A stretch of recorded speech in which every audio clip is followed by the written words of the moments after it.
O julgamento dos Horácios, Jacques-Louis David. Na obra que vamos ver, eles retratam a batalha existente entre Roma e Alba Longa, e para evitar a perda de muitos homens, os dois povos escolheram que apenas 3 irmãos de cada bando lutariam contra o outro, sendo os Horácios por Roma e os Curiáceos por Alba Longa. O menor dos Horácios sobreviveu. Camila, uma das irmãs dos Horácios, estava noiva de um Curiáceo, e ao ver seu amor morto, começa a chorar.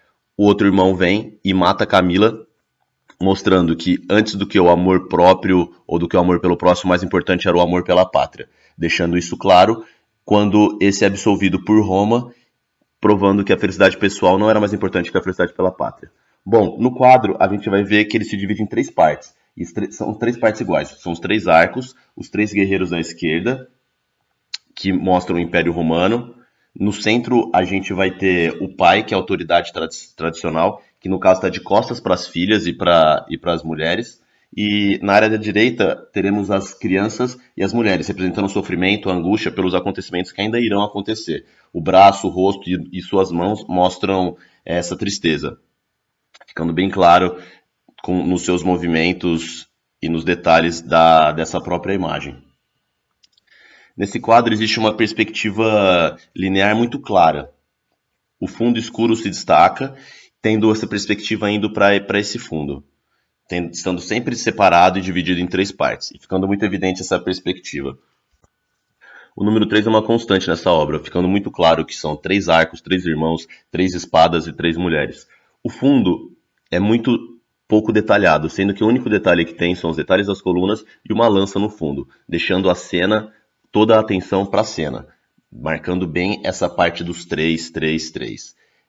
Os irmãos e os pais, os irmãos e o pai, eles formam um retângulo, ficando evidenciado a presença do retângulo, como se vê agora no vídeo, enquanto que o triângulo também aparece entre as pernas dos guerreiros, nas pernas do pai e também na formação das mulheres e das crianças, que também tem essa forma triangular, caracterizando bem a formação do quadro e da obra, como se pode ver no todo.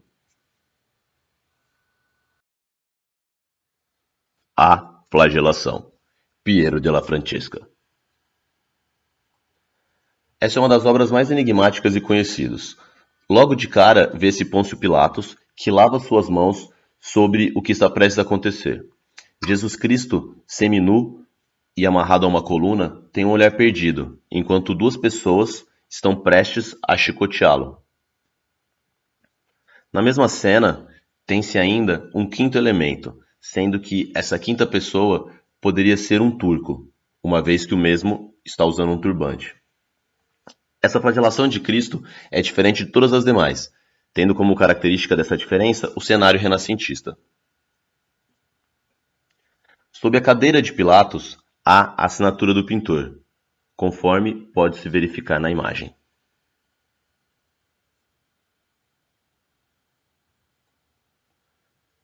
Na outra metade do quadro, vê-se 3 pessoas que podem representar tanto o arrependimento de Judas por sua traição a Jesus Cristo, ou ainda, segundo outros dizem, seriam apenas contemporâneos do pintor, o que era muito comum à época.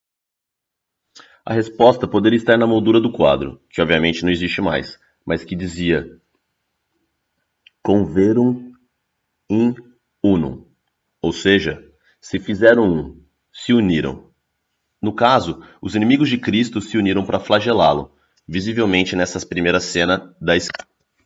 Os 3 personagens da direita são os governantes da Itália, se unindo para vencer a Cristo, se unindo a seus inimigos, no caso, os turcos.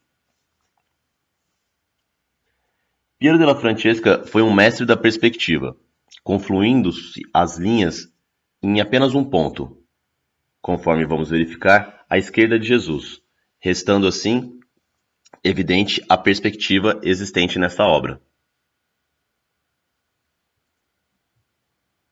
Todas as linhas confluem para o mesmo ponto, separando o lado esquerdo do quadro e o lado direito.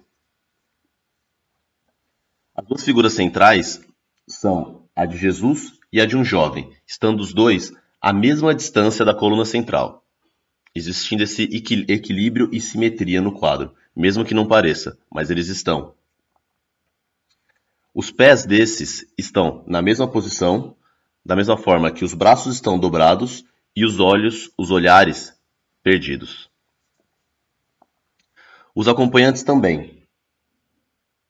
Eles possuem essa posição muito parecida, sendo que tudo estava calculado nos mínimos detalhes.